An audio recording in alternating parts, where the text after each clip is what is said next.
Welcome to online session 3C. It's 7 p.m. your time on December 17th.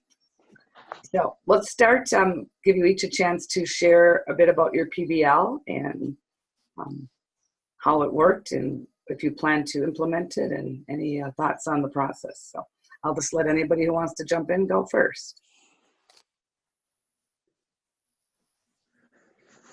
Hi, everyone. If you don't mind, I'll go first because I have the little one, so I don't know how unpredictable he's going to be. No problem. So I can explain a little bit about my project. So I actually am not teaching right now. I work for the National Center for Computer Science Education, which is actually at the College of St. Scholastica. And I am a research associate there at the center. So I do not currently teach, but I do work with different high school educators who are implementing computer science primarily at the high school level. And part of my job is helping with the professional development and training what we call our master teachers. So our master teachers are assigned a cohort of teachers who are looking to implement one of our curriculums, and they lead the cohort. So they're basically an instructor. So we have kind of two levels of students. One is the teachers who are implementing the curriculum, and then the second set of students is actually like the traditional high school students who are taking the courses. So it's multifaceted, a little confusing. So for my project, I really wanted to make sure it was something that I could do in my work.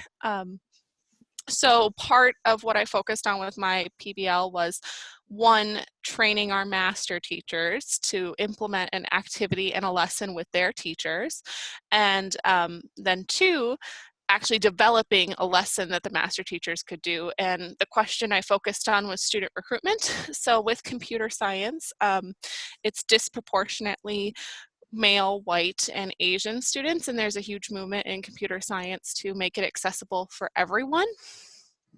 So I really wanted to focus on student recruitment. So my question for our master teachers was, how do we support them to be good facilitators to empower teachers to go out and broaden participation for all groups? And then the second question was, what factors are impacting student recruitment and broadening participation? So how do we get those traditionally underrepresented students from computer science into the course? So my PBL,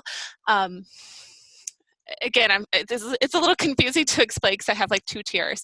But the first lesson that we do is actually an orientation training. So we don't get our master teachers in person for a full week. We actually only get them for a day, but they have ongoing professional development throughout the academic year in the summer. And then our teachers, we have a couple different formats that we offer. We offer a 1 week training format and then a 4 to 6 week training format. And one of our most popular programs is online. So we're not seeing every single person every day. So the PBL one was training our master teachers to implement the activity. And the activity is actually the student recruitment handbook, where teachers do some brainstorming and they work together. We implemented things such as like WhipShare, and then they're also working in groups and doing gallery walks and coming up with trying to figure out the factors that impact their environment the most. What is the product that you want them to produce for that? Yeah, so I actually developed an action plan form. So it's like a template that they would work on for that, and they would take the action plan and implement it in their school, the teachers. The master teachers actually have to come up with a lesson plan themselves for what they're going to implement with their cohort.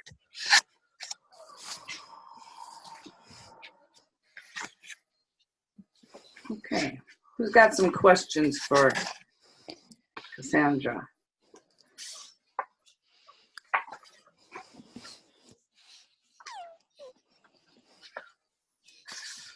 You mentioned that you actually hope to implement this, is that correct? Yep, yeah, so we actually piloted it with a group of teachers, like the activity for teachers last night. And then we want to see how teachers, if they think it's something valuable, and then we'll actually implement it into our master teacher trainings, which we have in May. So all of our teachers who go through our PD and all of our programs would hopefully do that this summer and actually get a chance to work on it. And master teachers would be trained this spring. Did you find it possible to include all of the elements of a PBL gold standard that was on the checklist? Yeah, I was, when I was developing that, I was looking at the golden standards, and I was looking at that again today. And I think that I'm kind of lucky because we have this curriculum and these courses that are tried and true and work well. And so it's finding something that adds on to that, so to speak. Like our curriculum is, we're endorsed by the College Board for both of our curriculums, and then also we have pedagogy lessons for our teachers. So I really wanted to get a lesson that it would be something that they could work on and do. So I think that as I was going through the golden standards again today, I think that the lesson touches on on those. Okay, how long do you think the project would take, time-wise? Yeah, so when I was mapping it out, I think it'll be about an hour of training for master teachers that's specifically student recruitment, but we have other trainings about how to be a good facilitator, how to work with adult learners, that they do a full day, a full 8-hour day, and then they have 12 hours in ongoing PD. So for this specific activity, building on what they already have, it's an hour training for master teachers, and then we would have an 1.5 to 3-hour workshop that the teachers would do with supplemental activities ranging from somewhere from an hour to 2 hours. So total we're looking at for teachers about 8 to 10 hours, and our master teachers are specifically for this lesson 1 hour of training.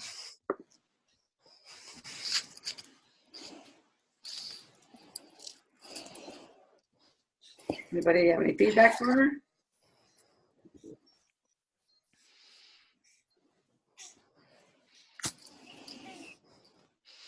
I mean, overall, it sounds cool, but I'm still trying to wrap my head around the whole layers there. So, it sounds cool. I like it. Yeah, thank you. I'm sorry. I know it's confusing and going first too. I don't know if if I touched on everything, and this guy's really bouncy today, so I'm sorry if I'm not hitting on all the points. And I definitely think the programs, even as we add more, even sometimes are confusing for me. So explaining it all at once is. Well, I think it just gives us a different context for how we can maybe go about doing something like this. Versus I think a lot of us are so in like the classroom mode, but hearing how it can possibly be done outside of the classroom, and other facets of that professional development and things like that, I think is kind of neat to hear. So kudos to you for figuring something out for your role. Thank you. Right, yeah, it's important that it be relevant to you, or otherwise you're just going through the motions just to do it. We want you to design something you can actually use and improve what you do. Who would like to go next? I can go. Can you hear me? I can hear Sydney. Okay, great. I made a PBL unit on functions, and it's called like the best road trip ever. And so basically students need to create a road trip, and it has to be in driving distance, and they have to stay within an allotted budget. And so I just broke it down into about 10 days for the students to complete different activities. The first day is just previewing, and it's a lot of activating prior knowledge to equations and direct proportions, and that kind of will help them understand or start to understand how when you plug in a number for X, you get a different output for Y. So basically they have to create a road trip where and they're in groups, so they're collaborating, but they have to create a road trip where it's in driving distance, and I give them specific guidelines, like, let me find like no matter what, for everybody, it's going to be 15 cents per mile. And they can choose different hotels. So if they decide that they just want to stay in super cool hotels, they can either choose to spend $500 a night in a luxury hotel, $100 a night in just like your classic hotel, or they could camp or sleep in a car depending on what they're doing. And they also have different food options. Like if they go to a fancier restaurant, it's going to be $200 per person per day. Casual dining is $100 per person per day, and fast food is $25 per person per day. So because they have a budget of between $1,500 and $2,000, they kind of have to choose their priorities, and they have to choose different entertainment. So they have those one-time fees with the entertainment. That's like they're constant in the equation. And then they have those different variables that are causing the different variables that they'd be plugging in and messing around with in order to find or plan the trips so that they do stay within the budget. And what is the class that you're using this with? This is for pre-algebra. And what is your driving question? My driving question is how to plan the best road trip ever while staying within budget. Okay. How long do you foresee it taking over time? I have between like 8 to 10 hours. I'd say for sure like a solid 10 class periods, but it was kind of a guess of how long it would actually end taking kids to create different tables and graphs and equations. So I'm making them represent it in all different ways. And then how will they present their project? So my cousin is a travel agent, and so we're going to start off the project with Skyping him or FaceTiming him, and then he can kind of give the students an idea of like how, depending on how many people you have, how far you go, what kind of hotels you stay in, it's all going to determine the cost of the trip. And so, and how many days you go and everything like that is going to determine the cost of the trip. So then their ultimate project is to create a blog expressing like all of their work, showing it with tables, graphs, equations, and then the overall trip has to be within their blog, and there's different reflection points and everything throughout it as well. But then they would share it with the travel agent, and I mean, potentially the travel agent would then use it in the future to help other clients and everything. So, all right, so that's your public sharing piece, is Yep. the travel agent. Mm-hmm. I was going to ask, what are some choices that are built into the project for students? So the kids can choose where they're going, and they have the option of like I said, the different priorities that they are they have to do research, or the different priorities that they have, whether they're spending more money on their hotels, their food, and whatnot. They have to do research on the place that they're going and see what different entertainment there is there. So they're kind of tailoring it to their own interests and what they want to do, whether they want to do something like outdoorsy that might not cost anything for the different entertainment options, or maybe they're going to like an amusement park, which will obviously be a little bit spendier, so then they have to pull back on like the type of food that they eat. So it's a lot of choice for them, and it can go, I said, anywhere within the United States. But the trick is that they have to drive there. They can't fly. And so that's pretty much what the choice is. And All right. I don't think there's anything else there, but just being as creative as they want to be with their blog as well. And what standards did you include in your PBL? Obviously math, right? Yeah, so I was thinking that it could be curricular with social studies and ELA. Mm-hmm. And so like this, in their social studies class, they would, it's the standards integrating visual information, so charts, graphs, photographs, videos, and maps. So I figured that they could map out their trip, like where they're going to drive to, different landmarks that they're going to pass.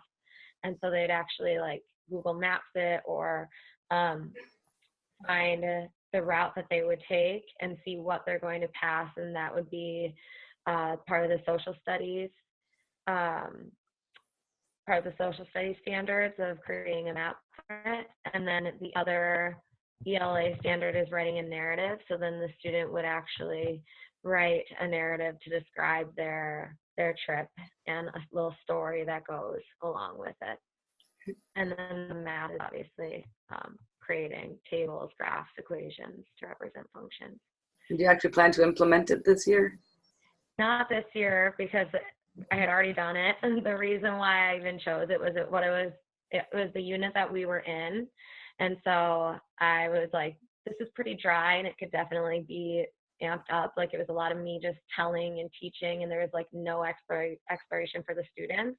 So it's like, this would be a perfect example of how PBL could be implemented, but now it's made for next year, and yes, it's something that would work. And All right, good. I would talk to LA and social studies teachers and see if we can make it We happen do. with all three classes, yeah.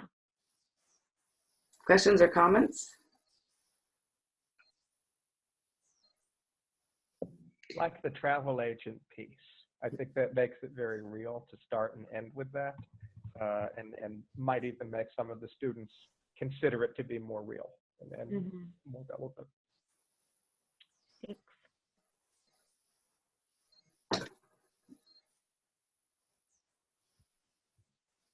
I think you did a nice job kind of even incorporating the other subjects.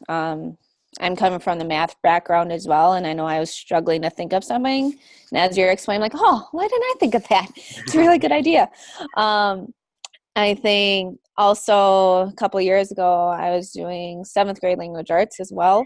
And I just think of at least a unit of study that we did was they created a fictional narrative, or like a realistic fiction story. So I think having something to go along with that travel stuff could definitely be implemented in that language arts room, kind of looking at that realistic fiction genre. So yeah, overall, it sounds really nicely laid out, and you did the front work now. So we'll see kind of how it works out for you next year. But at least, again, like you said, it's designed, it's put together for next year, and you figured out a way to maybe make that content a little bit more exciting. You know, from the math perspective too, there are definitely units where it's like, ooh, that's really dry, like rational versus irrational numbers. So nicely done. I think it sounds pretty good. Hi, Sydney. I also wanted to say, as Marissa was talking, it made me think of how students often say, like, well, am I ever actually going to use this in real life? And I think that this seems like a lesson and an activity that they really would use. One, just for budgeting, and two, planning. So good job thinking about the real world application. Thank you. That's exactly what I put in my lesson. I feel like a lot of students, like especially with math, they'll always be like, when are we ever going to use this?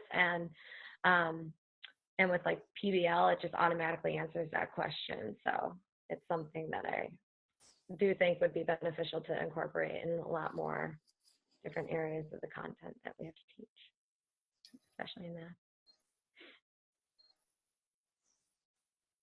I don't know how many times I hear that question. When are we going to use this? Like, well, it's going to depend what you go into. Exactly. You need prepared for anything, right? I know. It's like, oh, and I'm afraid to tell them sometimes, well, this stuff you might not use outside of a math classroom. I just always say it's good problem solving skills. Yeah, there you go. Good answer. You're learning a process, right? Yeah. No kidding. Like exponents. When are you going to multiply exponents together? It's like, ugh. Yuck.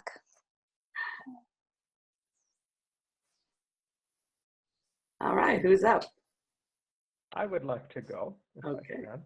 Andrew's And if music, something right? out, you can let me know. Yeah. So I'm a middle school choir director, if you don't know, and we're always going to have concerts. That's part of the deal, and so I can't change that, or I don't want to change that, I should say. But the area that I'm looking at is the audience development component of giving a concert, which I had never given a lot of thought to, but it seems like a really natural way to go because it's very relevant to the students, because nobody likes to perform when there's nobody there to listen to them. So this unit is to take place over the course of probably 10 classes. That's how many I have, but over the course of about 3 months. And it would happen on the last day of the week that I see those students. And so it begins with this large group brainstorming session as a whole class, where we talk about why does somebody go to anything? It could be a sporting event, it could be a pop concert, it could be another kind of school event. Why does somebody go to it? And any answer is fair game. And then over the next class period, students start to research what other people have said. And there actually is a lot of information that's very easily findable on how do you sell out a venue, from different agents and things like that. How do you sell out a performance? Why are people not selling out performances anymore? That are very easily accessible on the internet. So students sort of start to come up with ideas based on what others have said. And then from that point, they will divide themselves into, they come up with, as a class, what are the top 3 things that we feel could be usable to us. As middle school students, what could we actually put towards selling out our venue for our performance? Then the students divide themselves into 3 groups and sort of latch on to whichever of the 3 topics they find to be the most interesting. And then they work with that topic throughout the rest of the unit. I don't know if that makes sense so far. Yeah, so your goal is for the students to figure out how to get better audience attendance at their concert. Yes.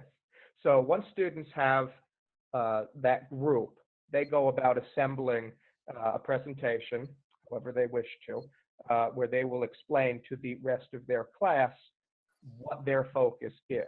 And there's definitely some open-ended area there. I had to make some predictions as to what would probably creep up. Something that's going to show up is nobody likes to go and see something that isn't good. So that the quality of something has to be there. Nobody likes to go and see something if they don't know about it, because they won't know it's happening. So some kind of either reputation or promotion as well.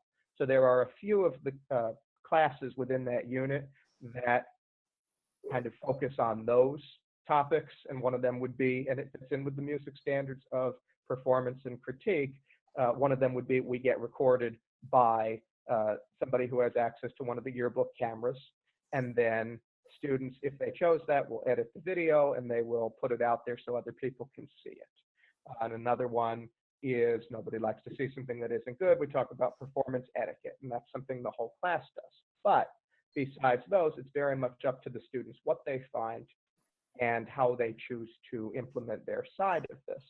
And then ultimately, whenever we have our spring concert, we designate some students to keep track at all entry points, how many people came to the concert, and then we reflect on it, and then we will present to our principal in the final day of the unit what attempts we made to grow the audience numbers, and if we feel it worked, and how we can build on it for the coming year. So that's probably not that well explained. It's laid out better than that, but that's the idea of it. What standards besides music did you include? We hit, they're primarily ELA, one of them in the research component and one of them in the presentation component as well. All right, feedback.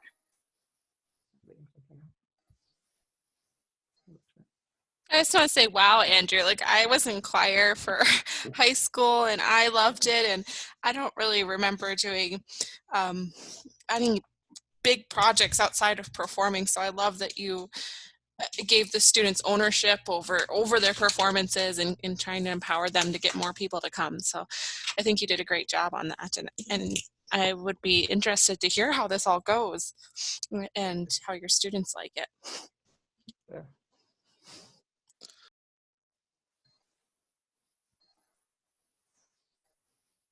That was the motivation for spreading it out over such a long period of time, is because it's a performance class and that's what people expect, students themselves. I didn't want to change that for a month. I just wanted to add this as a component of it.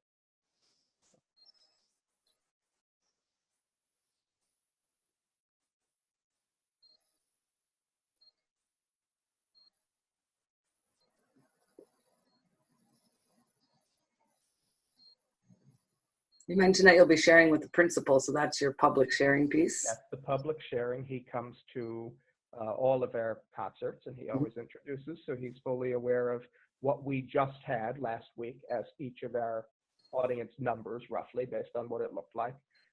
So he would have a frame of reference as to whether or not it's working also. Right. Another aspect of the PBL standards is to have some built-in reflection for the students throughout or within the PBL, as well as opportunities to get feedback from their peers or others and do revisions. How did you build that in? I have to find the wording. There is something. So I have several checklists throughout this when the students are making presentations to one another. But one of the things that they do is each of them starts a Google Doc at the very beginning of this that's shared with the teacher so that teacher can look at what's going on throughout. And I think it's in the third day that we do this. Whenever those groups are making those initial presentations, everybody else writes down in their Google Doc how relevant they feel that could be.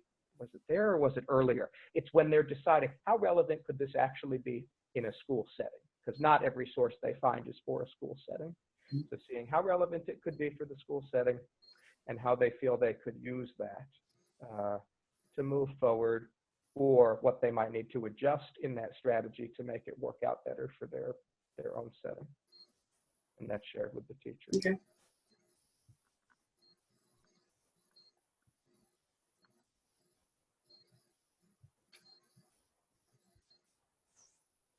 Who would like to go next?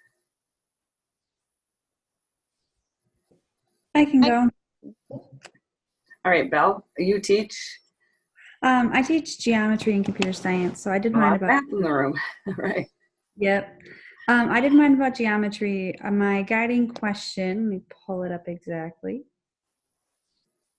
Oop, okay. My guiding question was to have my geometry students redesign the high school parking lot. We've had a lot of construction in there this year, and so we've had some problems with just the flow and students being late to school in the morning due to it. And so the idea was for students to redesign the parking lot, and it addresses the standards of area and volume, and here we go. This is the document I was looking for. So basically, yeah, it addresses all of the standards about area, volume, polygons, properties of parallel and perpendicular lines with the lines of the parking spaces and the lanes and stuff like that. So essentially, students will be grouped together in a group of 4. They'll each be assigned different group roles, so they'll be responsible for different parts of the product. We'll start off by kind of studying other blueprints and kind of ideas for similar parking lots and plans, so they have some idea. Then we'll kind of spend a few days kind of diving into some notes about just the basic geometry content that they need to know and the vocabulary that they need to know, with the end goal of them writing up a blueprint, a report, and then sharing a video of or some of a presentation with the administration for their proposal for the parking lot redesign. Do you foresee them actually building a model or just doing the? I foresee them drawing out a sketch Okay. of it. There's enough software out there that wouldn't be difficult to make happen. Okay. Hmm. And who will you share it publicly with? You said the administration? Mm-hmm. I think that sounds really cool. I mean, it's so relevant to the students because they have to deal with the traffic that all the construction is causing for driving, trying to get in and getting out of school, and the parking lot. So I think that that is such a great idea because it actually is something that's affecting them even right now. Mm-hmm. So good idea choosing that as a topic.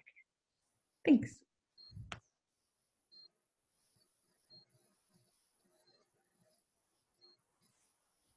And you're hitting on multiple standards at once too, which is always a plus with trying to get everything in. And so I think it sounds like you have a great project. Good job. Thanks. How long are you planning for it to take? 3 weeks. How many 15 days. Pardon? 3 weeks, Okay. 15 lessons. It's about Okay. how long a usual chapter takes anyway, so it kind of embeds itself as a chapter. Are you planning on implementing it this school year? So it would be one of my units for the spring. I'm part of a PBL. I'm part of a PLC, and so I would have to get buy-in from all my PLC members and get some cooperation. So I don't know if I'll get to implement it and reform, but we'll see. Mm-hmm.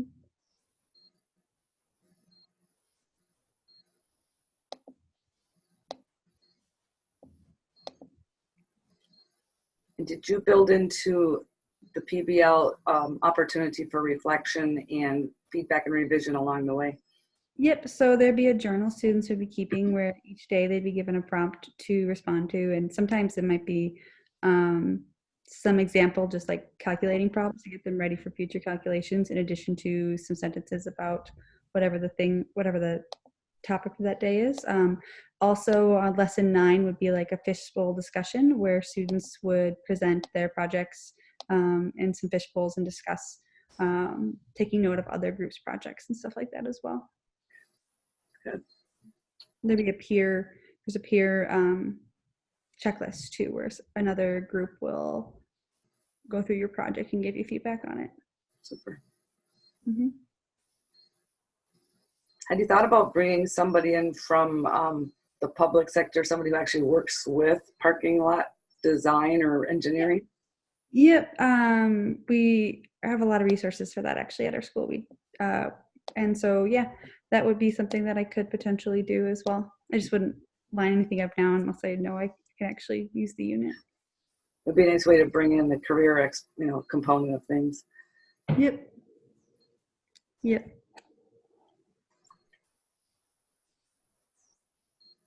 Anybody else want to add?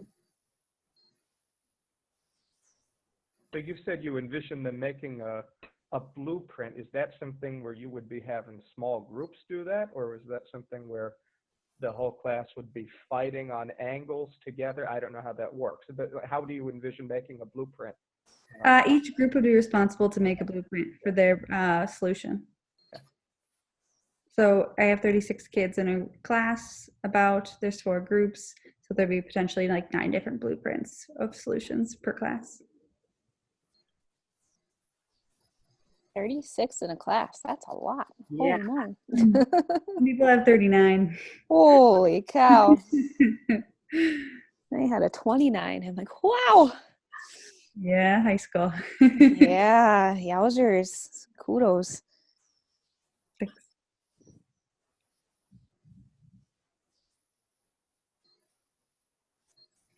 All right. And Marissa, have you shared yet? I have not. I was just even kind of, as other people were sharing, glancing on mine. I'm still not quite done with mine yet. Still trying to kind of put all the pieces together. And I think this is definitely helping kind of me take into consideration some different things and make sure I'm including certain stuff on mine. I will be just fine to admit I've had a little hard time with this project. It's been a little interesting to wrap my head around. I think I'm getting it. I'm hoping that I'm including everything I need to. So I guess my main project is about kind of, I know I have students from all different backgrounds and not all of them. So I'm in Green Bay, Wisconsin, and teaching 8th grade math. And so I have students from all different backgrounds, some not even born in the country, some coming in halfway through the year from a different state or a different city. So a lot of students have different knowledge of different cities and areas in the United States and even other countries. So I figured if they're eventually maybe thinking of kind of where their family is from or where they might want to go after high school eventually, I figured a good place to kind of or a good thing to consider when deciding where to go would be kind of, are you okay with colder temperatures or warmer temperatures? And I guess I took this a little bit from something I found actually in our curriculum, and it talks about kind of the influences on temperature. So incorporating a little bit of kind of that earth science in there, incorporating even some social studies with some geography stuff, incorporating language arts with kind of the research. But I mainly started with kind of a little bit more closed-ended thinking, like latitude versus altitude, which has that greater impact on temperature. And I kind of wanted to broaden the scope of that after receiving some feedback. So I'm leaving it up to the students in their groups to do a little bit of research on what, or even their background knowledge, what has an impact on a location's temperature. And I was thinking even of possibly getting in contact with kind of a local meteorologist in town and maybe doing a Skype or Google Hangout or something. And they can go through things they consider when coming up with the temperatures for different places, which will hopefully spark some ideas with the students and other things they can research. So once they pick like 2 to 3 different things that might influence a temperature, for example, altitude, so elevation, or even the latitude of somewhere, they would pick up to 20, I'd say 15 to 20 cities in the United States and research kind of that particular information about the city. So say they choose Chicago, they would figure out the latitude of Chicago. If they chose that, they would figure out the elevation of Chicago, kind of the average elevation, as well as the average temperature of Chicago, and kind of chart that down in a table, keep track of all the information for their cities, and eventually create some two-way tables, as well as some scatter plots to show that information.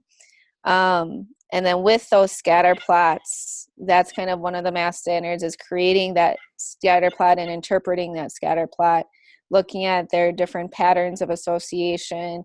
Is there kind of a linear association with the different information? Is it just all clustered together? Is there no association? And then based on their scatter plot, creating their lines of best fit, as well as with their two-way tables, looking at different relative frequencies. So incorporating mainly the standard or the statistics and probability standards. That's kind of my main focus, but as well as incorporating some of those other subjects in there too. And I have to figure out the specific ones. I know they're out there. I'm just not familiar, or not crazy familiar with all of the abbreviations for the other subjects of standards and things like that. So I'm still kind of hunting for the right one to put in there. Let's see here. I'm thinking just with the lessons, probably like 2 to 3 weeks worth of stuff. I want to make sure to include, well, get the students researching their cities first and let them gather their information. And then I want to do a mini lesson and, okay, how do you make a two-way table? Now take your information, make your two-way tables. All right, now from your two-way tables, how do we create the scatter plot? And do little mini lessons along the way. So they're still getting that content knowledge, but then they're applying that lesson with their project. I envision them creating some kind of display to share with their classmates, whether that's one of those like trifold boards or even maybe a slideshow presentation. I'll kind of leave it up to them if they want to use the digital tools versus just more hands-on. And then we'll use those eventually to kind of do the presentations with the class, as well as possibly even record some of those presentations and share them with those meteorologists that we chatted with kind of at the start of the year, so they can show us like, okay, this is what I found of these different cities. Yeah, so I mean, it's a big mixture of things. Again, I'm still trying to kind of lay it all out nicely and get all my ideas down. I think keeping kind of a log of what they were able to accomplish every day would be good. And that's kind of their check-in process. And I'll kind of have a checklist available, like, okay, have you done this step? Have you done this step? Have you done this step? So that they can follow along and make sure they're completing all the different parts of things. Oh, let's see here. I think that's kind of what I've got until this point. Is there anything particular, any of the components of PBL that you've had difficulty fitting in or determining that maybe we could help you with? I think truthfully for me, it's been carving out enough time in order to really give this my best effort. Time has been an issue for me this semester. I've had a lot of just different things going on. It's been a crazy semester for me. I think when I sit down and really take the time to focus in, I'm okay. I can kind of figure it out. I guess one thing that I'm hearing people say is, at least with the unit plan, kind of your timeline of things, and it sounds like you've really mapped out kind of the day by day, at least with the that initial overview, kind of getting into the learning guide. I guess I don't see a spot to put like a timeline of stuff in. Are you wanting us to create kind of a timeline, mapping it out like, okay, this day, this is kind of what we would do. The next day, this is kind of what we would do, etc. Yes, or some folks have done it more in clusters, like days 1 through 4, we're focusing on this. Days 5 through 8, they'll be working on this. Okay. You know, and then throw in like where those little mini lessons would come in. Okay, so that's more of kind of something to add on then? Mhm. Okay. Because I guess I've been mainly using that big kind of overview document that we had before, Okay. and kind of looking more in the student learning guide section to kind of add the more specific things. Okay. Because I see like the learning outcomes and the checkpoints and the instructional strategies. I guess it was about, okay, do we want more of a formal timeline? And I can definitely kind of work on creating that too. You And want to just think kinda- about if somebody else were to pick up your PBL plan, could they successfully implement it? Is there enough information in there for that? So it may not Okay. say day 1, day 2, but enough of a, Sure. you can see the consecutive progression. Okay. Okay, How it sounds would go. good. All I right, also so I, found like when I laid mine out day by day, it kind of came together a lot easier for me to fill out in the Second best, overall document. Like I was Sure. really struggling when I looked at the document as a whole and felt really overwhelmed by it. But when I like broke it down and kind of planned each day, and I do have some days like as clusters, but gave it more of a timeline, I felt it was a lot more manageable than it to then fill out that. It gave me a lot better idea of where I wanted to go with it, and then made it Sure. easier to fill out the document. Okay. Can I ask what kind of document everybody was using to just, I guess, put all your pieces together? Because I know there's a lot of different forms in the folder, which is awesome. For me, maybe there's just too many to look at. I'm a person, I like to follow kind of a template and just kind of go piece by piece. So when there's so many different ones, I'm like, bleh, kind of freak out a little bit. Does anybody have theirs open on the screen that you could share your screen? I can pull mine up. I'm Mine is not. open, but sorry. You go ahead. I don't know how to share my screen. Andrew, go ahead first, okay? Or which one on Blackboard you kind of built yours off of or kind of looked at to create That's what I was trying to your find. stuff? You know, I work a lot in Google Drive, and I was finding that it didn't copy easily. So I just started with the headings, and I just wrote the headings down, and so I followed the template that's in the folder as like a general, here's where to start. But I actually found, and maybe it's, Yeah, sometimes the template can be kind of constraining, the boxes and all, but you can just use those as Yeah. headlines and just do a textual thing as well. Sure. Okay. Andrew's going to try Let's to see pull it. How do mine. you share a screen? How's that for a stupid question? How do Down I, at the bottom, where it says see a little share? see a little green thing that says share? Oh, yeah. Sure do. Yeah, I do. And if this, by the way, if this does not look how you want it, please tell me. So Okay. but this is what Judy and I decided, like, oh, this is probably right. Okay. Anyway, desktop. Okay, so this is here. I did very much what else was being described. I took the headings from that, and then I put the key student question. I put the standards here, and then I put the key student questions within the days. Not every day is mapped out time-wise. Some of them are not. And I don't have a key question every day. And then the checklists I also put just within. And then I had I don't know if I'm going too fast. I have this here, and then I had a learning scale. So I can see you, Andrew, but I can't, I can't see your see. screen. Oh, seriously? Yep. Click on go down to the bottom. See that green box with an arrow pointing up? Yeah. Click on it, and then Hang it on. will. Share Yeah. your desktop. And Yeah. Oh, you got to click. yeah, you have to click. There you go. All right. Anywho, so. Oh, okay.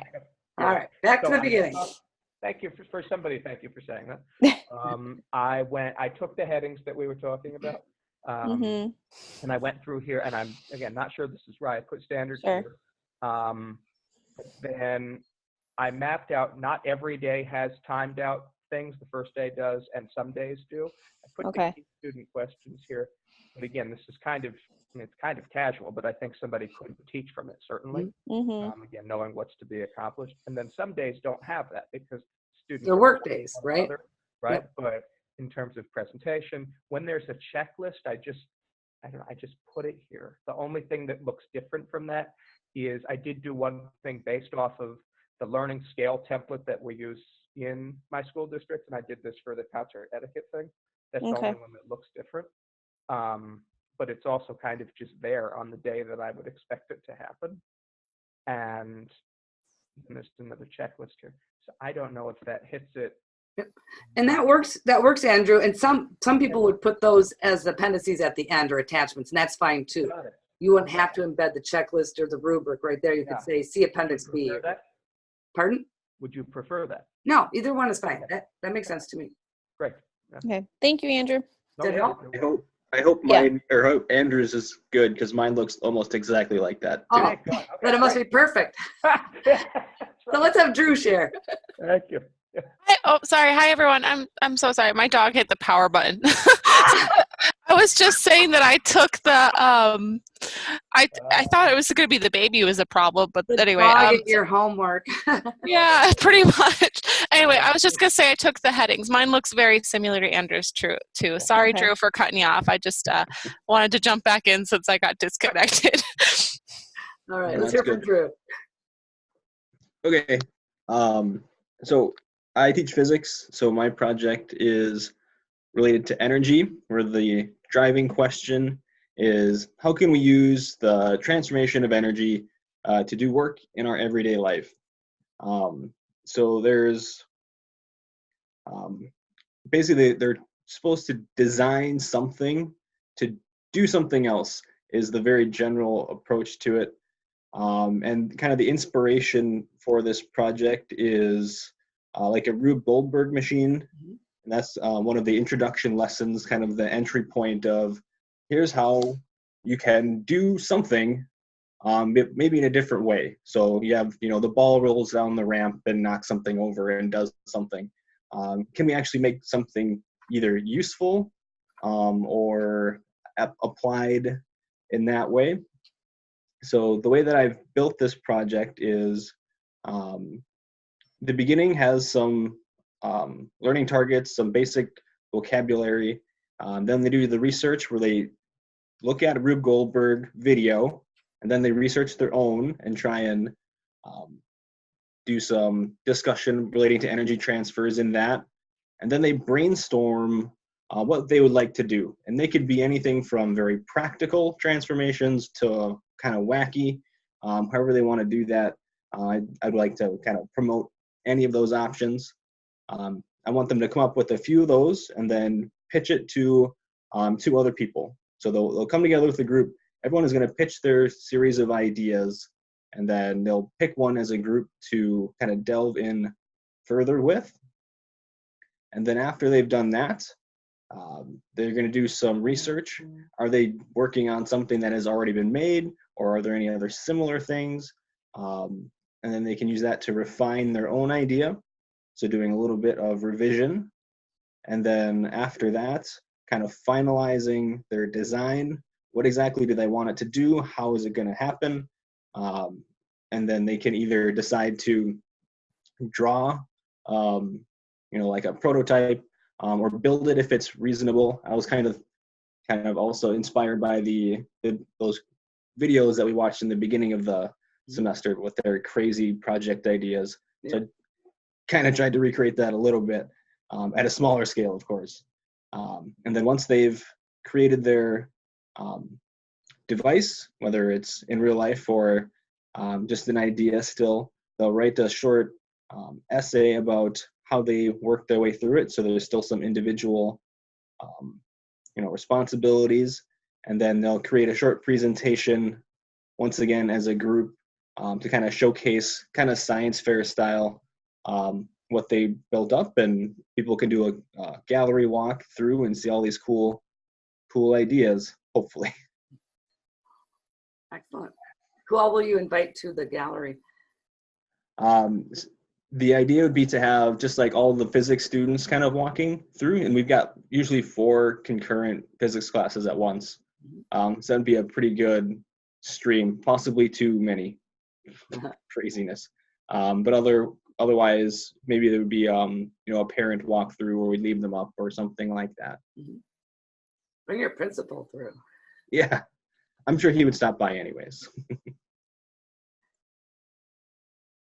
Comments for Drew?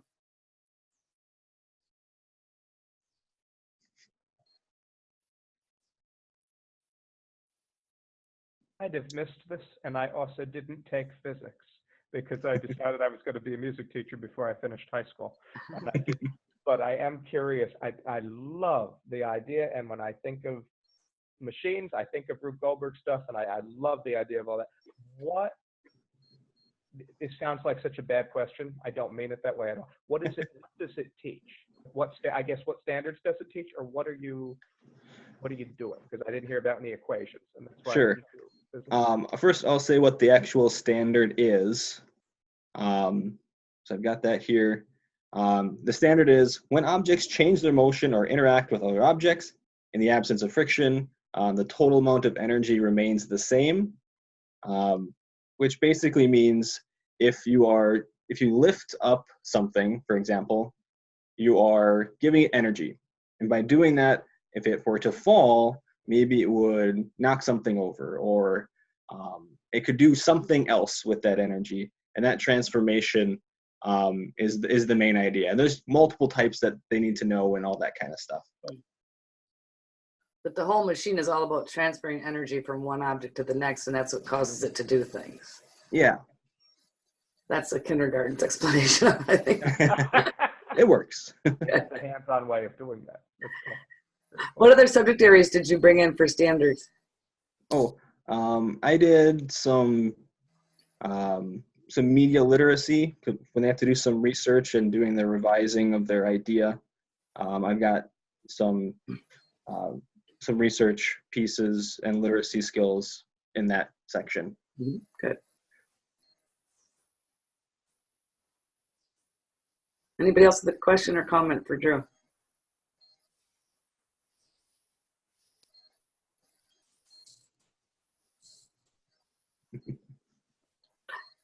Are you going to implement it this year, do you think? We just did energy projects, which were much more prescribed. But I am going to, so they had 2 options to pick from this year. I'm going to add this in as another option for next year. Okay. To implement, yes. Is there another physics teacher who teaches the same course as you, or are you just the only one who teaches this particular course?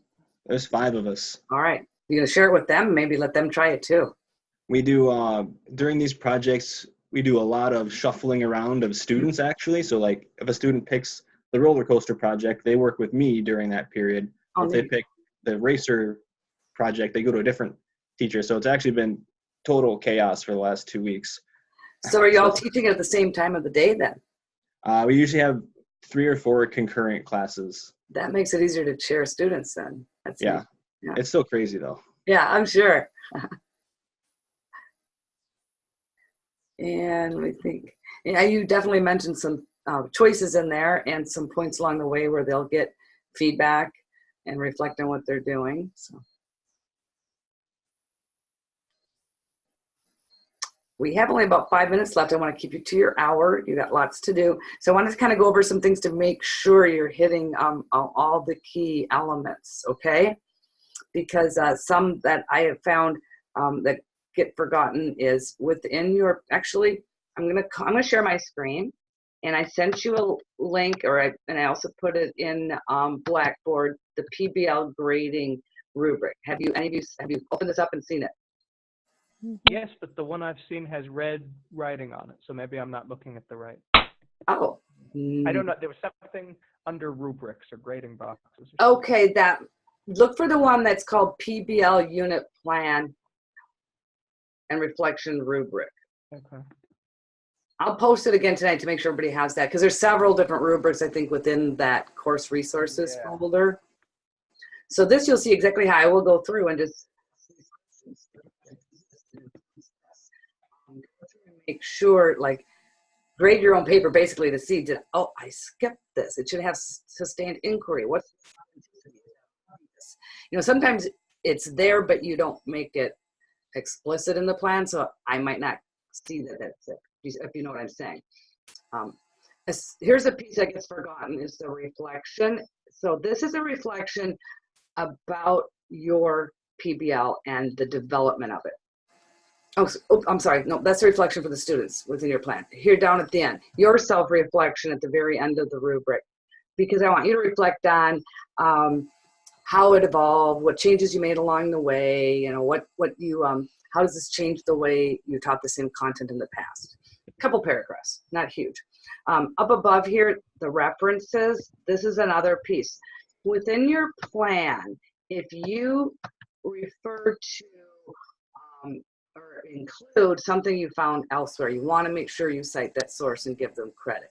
Whether it's a rubric you found, whether it's a book you're using, or some websites, make sure that that's all referenced.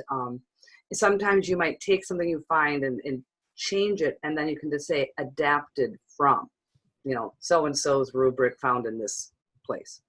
So just do make sure that within the plan you give citations of the author, and then have a reference list that if it's books or if it's websites or what have you. Are we required to have a reference? Well, not required, but I expect most PBLs, nobody builds from scratch. You got some idea from someone else. If you did, wonderful. But a lot of folks will bring in from other places. So all I'm saying is, if you do, make sure that those are cited. Or do you refer to anything from our course readings? Like you're going to use a fishbowl discussion or what have you, just be able to say, that's what this is based on. This is where I got this idea from. I have a question. So part of my activity is we developed a recruitment handbook for teachers to use, and we link to different resources in that handbook. Do you want me to cite every one of those links, or is just sharing the handbook with you sufficient? Well, the links are within the handbook already, correct? Yeah.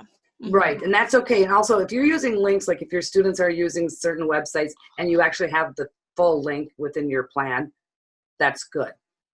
Okay? I'm thinking more of if you are taking different content or books or this graphic organizer I got from here, things like that, make sure that those are included. If you didn't reference anything, maybe it wouldn't hurt to put that then in your reflection that this is completely my original work and none of it was built on anybody else's work. Just so I'll know that you didn't miss it, if that makes sense. Oh, look at public spelled wrong. I'll fix that. So please, again, I'll make sure that everybody has this grading rubric is the one that you're looking at. But I thought that I had on the announcement page, which gets emailed to you, I thought I had actually put the link there. But I'll make sure that's true. You very well might have. I know I'm the only one that said that. Okay, you might have picked up something earlier in the semester and not realized this was there. Yeah. So in addition to this, then there's also your final, I'm going to stop sharing now. There's your final course reflection where you're going to actually give some evaluation on this course for me. And that's going to come from the college. It doesn't come from me. And you've had in other courses where they're going to email you, please go and fill out this evaluation form. It does help me because if you remember at the beginning of the semester, I talked about how I redesigned the course over the summer and really inserted the PBL piece.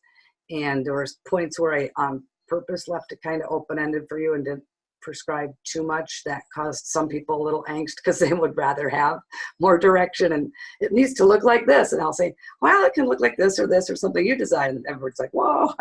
But I would just really like to know is, I know in the beginning of the course, maybe there was maybe more angst and hopefully over the course of it, it started to come together and make sense for you. But be honest on your feedback. Did you feel it was laid out well? How was the timing and the pace of what we did? Did the stuff at the beginning of the semester tie into this big project at the end, which Drew mentioned for him it did. So that was good for me to hear that those first 4 lessons didn't get like forgotten, that you tied in all the critical thinking piece, fishbowl activities, constructive controversy, all those things we talked about early in the semester. So were the examples helpful to you when I gave you lots of examples instead of saying, here's one way it needs to look? Did you find it helpful? Did you feel like you were given enough resources to go to for your particular situation? Because I remember, again, at the beginning, a lot of you math folks were concerned about how am I going to do a PBL in math? You know, how's this going to work? So just encouraging you to please make sure that you do both the reflection within your PBL, but then also the course reflection for me too. Does that make sense? Mm-hmm. Any final questions? PBL's due on Thursday, and that and the reflection within that. And I think the course evaluations are due on Friday.